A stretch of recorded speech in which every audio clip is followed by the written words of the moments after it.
안녕하세요. 공감하고 소통하고 힐링하는 옷장의 전월입니다. 여러분 놀라셨죠? 저도 제 얼굴이 놀랍습니다. 여러분 오늘 제가 낮에 영상을 미리 찍어놨어야 되는데 여의치가 않아서 이 시간에 키게 되었습니다. 제가 너무 오늘 들이대더라도 여러분 양해 부탁드리고요. 저의 얼굴과 저의 모든 오늘 액션들이 부담스러우시거든 화면을 끄시고 음성만 들어주십시오. 그래도 내용은 잘 전달되도록 제가 최선을 다하겠습니다. 차 안에 불을 다 켜도 이 정도 밝기밖에 안 돼요. 그래갖고 오늘 좀 이렇게 화면을 좀 가까이서 들이대겠습니다. 근데 여러분과 이렇게라도 소통하고 싶어서 킨 이유는 제가 가장 존경하고 저희 삶 가운데 가장 큰 영향을 미쳤고, 그리고 제가 인생에 멘토가 없어서 방황할 때에 저의 기둥이 되어주신 바로 나심 탈레브의 스킨 인 더 게임입니다.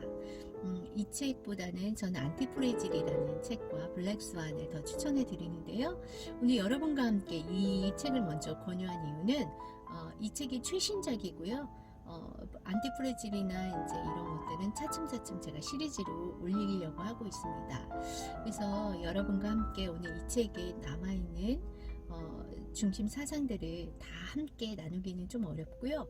정말 중요한 것이라고 저에게 방점이 되어준 것들을 중심으로 여러분과 함께 나누고자 이렇게 아등바등하고 있습니다. 여러분 양해 부탁드려요. 네, 저도 민망해서 그래요. 오늘 여러분 혹시 나심 탈레브 아시나요? 이분에 대해서 제가 짧게 제가 아는 한도 내에서 말씀드리면, 이 나심 탈레브는 2007년도에 블랙스완이라는 책을 출간하게 되시는데요. 그 책이 출간하자마자 하버드 교수진과 그 분야에 전공하신 월가에 있는 분들이 그 책에 대해서 완전 혹평을 내립니다. 무슨 말도 안 되는 소리를 적어놨다고 그렇게 굉장히 비판을 많이 했습니다. 나심에 의하면, 고백에 의하면 정말 그때가 가장 인생의 최악이었고 너무 힘들었다고 고백하고 있습니다. 그런데 사태는 2008년도에 확 바뀌게 됩니다. 2008년도에 나심 탈레브가 이야기한 블랙스완에서 예고했던 경제 위기가 실제로 2008년도에 확 터지게 됩니다.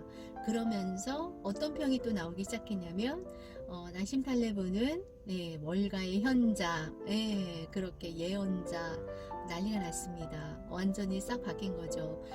이 사람이 이야기한 그런 위험 요소들이 바로 그 1년 뒤에 실현이 되었으니 얼마나 사람들이 놀랬겠습니까? 전문가들이 비판했던 그 책이 현실로 이렇게 되면서 이 사람의 이 나심이 이제 그때부터 강의를 뛰게 되는데 그 강의료가 몇십억 되었다고 합니다. 그때부터 올라가게 되었죠. 결국 실력을 인정받게 되었습니다. 그러면서 이제 계속 출간하게 되는데, 출판사하고 계약을 그 굉장히 높은 고가의 계약을 했다는 이야기를 전해 들었습니다. 이분의 대표적인 사상은 안티프레질이고요. 프레질은 연약한, 상처받기 쉬운 이런 뜻이잖아요. 안티는 그 반대입니다. 그래서 우리가 근육 운동을 할 때 이렇게 근육을 키우는 방법은 근육에 상처를 내어서 또 부풀리고 또 강하게 되어지고 이런 것처럼 우리네 인생도 연약하지만 안티를 하면서 점점 더 강해진다는 그런 메시지가 쭈루룩 전체적으로 흐르고 있습니다. 너무 존경하는 저의 정신적 스승, 멘토 같은 분이세요. 그래서 실제로 뵌 적은 없죠. 근데 저 여자가 미쳤나, 왜 저렇게 보지도 않은 분을 자기 멘토라고 이렇게 중얼거리나 그렇게 오해하실 수 있는데요. 오해가 아니고 사실이에요. 실제로 저는 이분을 뵌 적은 없지만 이분의 책을 통해서 이분의 정말 사상이 정말 많이 저에게 도움이 되었고, 제가 생각하는 게 맞다고 이렇게 인정해주는 것 같은, 토닥토닥 해줬던 그런 책이었어요. 그래서 여러분과 함께 이 나심 탈레브가 쓴 시리즈를 여러분과 지금부터 나눠보도록 하겠습니다. 스킨 인 더 게임 같은 경우는요, 최신작이라서 제가 오늘 펼쳐들고 저는 다 읽었고요. 여러분께 정말 들려주고 싶은 게 너무너무 많이 있는데 이제 저에게 방점이 되어주고 여기에서 핵심 사상을 조금 이야기해 보겠습니다. 조명이 좀 바뀌면서 좀 남양 특집 같나요, 여러분? 저도 무섭습니다. 여러분 죄송합니다. 오늘은 이렇게라도 제가 아둥바둥하는 거를 너그럽게 정말 봐주시기 바랍니다. 나심은 당신이 누군가에게 경제활동에 관해 조언할 생각이라면 다음과 같이 이야기하라고 말하고 있습니다. 당신이 어떻게 생각하고 있는지를 말하지 말고 당신의 포트폴리오에 무엇이 들어있는지를 말하라. 이렇게 이야기하고 있습니다. 이 이야기는 결국 이 말로 정의할 수 있을 것 같습니다. 말하는 사람은 행동하고 행동하는 사람만이 말할 수 있다라는 그런 명제를 저에게 주는 것 같습니다. 고대 그리스인들은 파테마타라고 이야기를 하고 있습니다. 그게 무슨 뜻이냐면요, 아픔을 통해서 배운다. 이 말을 이런 정신을 이 책에서 처음부터 끝까지 쭉 이어서 하고 있습니다. 그래서 이 책에서 주는 시사점들이 참 많이 있는데요. 이 책의 맨 마지막 부분이 아마 우리 실생활에서 조언해 주는 강조점이 될 수 있습니다. 그래서 한번 읽어보고 중간중간 설명이 필요한 부분은 제가 보충하도록 하겠습니다. 들어보세요. 네. 인간사의 오랜 지혜를 하나를 전하면서 이 책을 마칠까 한다.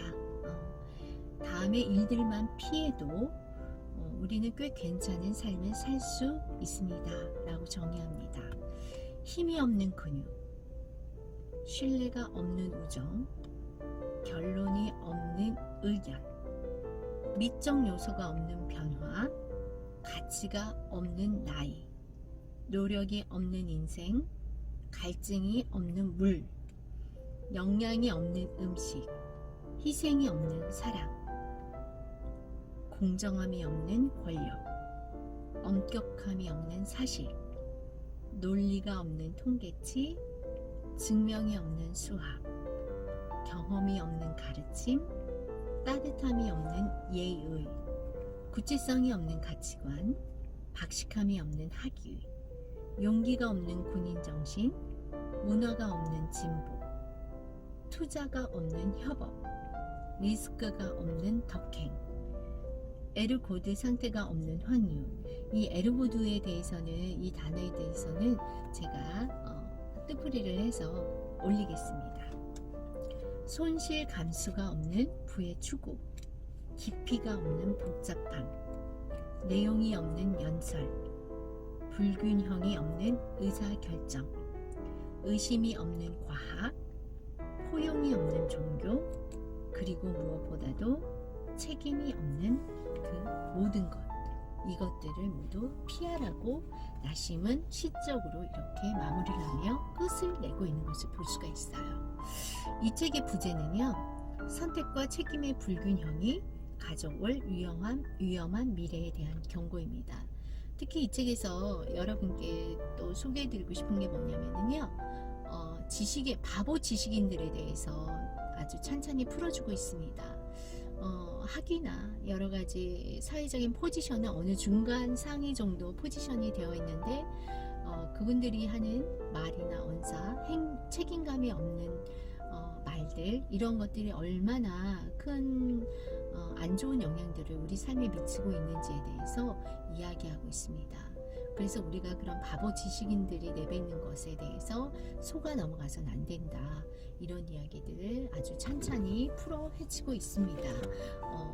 실력 없는 자가 어떻게 감히 이런 말을 할 수 있을까요? 나심은 당당하게 자기 자신만의 철학을 가지고 이러한 것들을 지금, 이러한 사상들을 지금 뉴욕에 있는 대학교에서 포화극들을 가르치면서 펼치고 있다고 제가 알고 있거든요. 그렇게 하면서 한번 여러분께 읽어드리고 싶은 또 말이 있어요. 큰 판돈을 걸고 게임에 임하면 절대로 자만심을 가질 수 없다입니다. 그렇죠.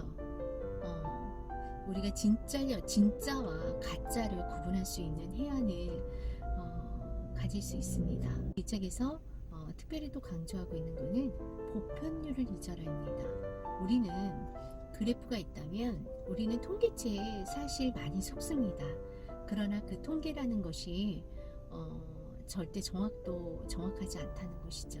그거를 과학적으로 이 나심이 이 책을 통해서 풀어 헤치고 있습니다. 타인이 나에게 좋은 일이라고 먼저 제안하는 일은 언제나 내가 아니라 타인에게 좋은 일이라고 조언을 해주고 있습니다. 조언하는 것처럼 가정에서 무언가를 말하려고 접근하는 사람은 무조건 피해라입니다. 그래서 우리가 뭐뭐 해야 돼 라고 하는 그런 정원 명령을 따라서 살지 말고 피해야 될 것들에 대해서 그런 것들을 먼저 조심하면서 살아가는 것이 좋다고 운율이라는 그거를 표현을 해서 그렇게 우리에게 조언을 해주고 있습니다. 의지가 있는 소수의 힘에 대해서 알렉산더 대왕은 양이 이끄는 사자 군단보다는 한 마리의 사자가 이끄는 양군단을 가는 편이 더 낫다는 표현을 했었습니다. 그래서 생각하는 시민들의 작은 모임이 세상을 바꿀 수 있다고 이 나심은 미국 문화 인류학자 머거릿 미드의 말을 인용해서 말씀하고 계십니다. 그래서 우리는 평균에 초점을 맞추면 집단의 움직임을 이해할 수 있다고 생각하시죠? 저는 그렇게 생각했거든요. 근데 없습니다. 다시 한번 읽어드릴게요. 평균에 초점을 맞추면 집단의 움직임을 이해할 수 없습니다. 네, 이런 자세한 썰은 솔직히 블랙스완이나 안티프레즈를 보면 더욱더 우리가 왜 그렇게 생각해야 되는지에 대해서 자세히 풀어놓고 있거든요. 저는 그 최종작이라서 어떤 간단하게만 풀어놓고 있어요. 그래서 여러분과 다음 시간에는 제가 안티프레즈라고 블랙스완을 하나하나씩 읽으면서 여러분과 함께 나누고자 합니다. 삶 자체가 영웅에게도 리스크가 있다고 이야기하면서 삶 자체가 리스크와 함께 가는 것이라고 이야기하고 있습니다. 실제 경험은 위험이나 희생을 수반하지만 가상 경험은 위험이나 희생을 수반하지 않습니다. 그래서 다가올 무슨 가상 체험이나 이런 미래에 대한 것도 예견 예지를 하고 있습니다. 그래서 바보 지식인은 아까 제가 언급한 대로 공부를 했지만 교양이 없는 사람들을 이야기하고 있습니다. 그리고 심리학자 스티븐 핑거 심리학자들을 아주 단호하게 비판하고 있습니다. 이 책에서 누가 감히 스티븐 핑거를 이렇게 철저하게 난도질하면서 비판할 수 있을까요? 저는 이런 나심의 그런 확고부동한 자기 소신과 그리고 그 근거들을 제시하는 나심의 그런 철학 사상들을 칭송합니다. 네. 그리고 이제 마지막으로 이 나심이 이야기한 거를 여러분과 함께 나누고 마치겠습니다. 용기는 우리가 거짓으로 나타낼 수 없는 유일한 가치다. 네. 책임을 지는 것, 내가 하는 행위에 나의 그 무언가 무거운 책임감을 지고 행할 때 그것이 진짜라는 것을 알 수 있죠. 여러분, 오늘 제가 이 어두운 밤에 억지로 촬영을 감행했습니다. 여러분 양해 부탁드리고요. 여러분 평안한 밤 되세요. 제가 내일은 좀 정상적인 모습으로 찾아뵙도록 하겠습니다. 여러분 굿나잇입니다.